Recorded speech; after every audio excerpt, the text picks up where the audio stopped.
மதுரை பெரியார் பேருந்து நிலையம் அருகே கைக்குழந்தைகளுடன் சாலையில் நடந்து வந்த பெண்கள் மழைநீர் தேங்கியிருந்த பள்ளத்தில் விழுந்த காட்சி வெளியாகியுள்ளது. கூடுதல் விவரங்களை செய்தியாளர் ராஜ்குமார் வழங்க கேட்கலாம். ராஜ்குமார், வணக்கம். விவரங்களை சொல்லலாம். வணக்கம். மதுரை பெரியார் பேருந்து நிலையம் அருகே அதாவது பெண் குழந்தைகளுடன் கையில் குழந்தையை பிடித்துக் கொண்டு 3 பெண்கள் நடந்து வந்த போது திடீரென அந்த மழைநீர் தேங்கிய பள்ளத்தில் விழுந்து அவர்கள் காயமுற்ற அந்த பதைப்பதைக்கும் சிசிடிவி காட்சிகள் வெளியாகி பரபரப்பை ஏற்படுத்தியிருக்கிறது. மதுரை மாநகரை பொறுத்தளவில் சாலைகள் ஆங்காங்கே பள்ளங்கள் ஏற்பட்டு பல்லாங்குழி சாலையாகவே காட்சியளித்து வருகிறது. இந்த நிலையில மதுரை பெரியார் பேருந்து நிலையம் அருகே இங்கு கடந்த ஒரு வாரமாக மதுரையில் பெய்து வரும் கனமழையின் காரணமாக சாலைகளின் பள்ளங்களில் ஆங்காங்கே மழைநீர் தேங்கி இருக்கிறது.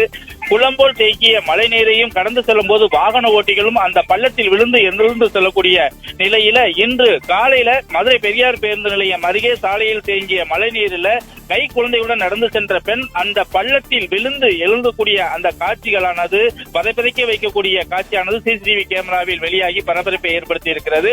அந்த காயமுற்ற பெண்ணையும் அப்பகுதியில் உள்ள சில பேர் அங்கு பார்த்து உடனடியாக அவர்களை மீட்டு மருத்துவமனைக்கும் அனுப்பி வைத்தனர். இந்த பதைப்பதைக்கும் காட்சிகள் வெளியாகி தற்போது பரபரப்பை ஏற்படுத்தி இருக்கிறது. விவரங்களுக்கு நன்றி ராஜ்குமார்.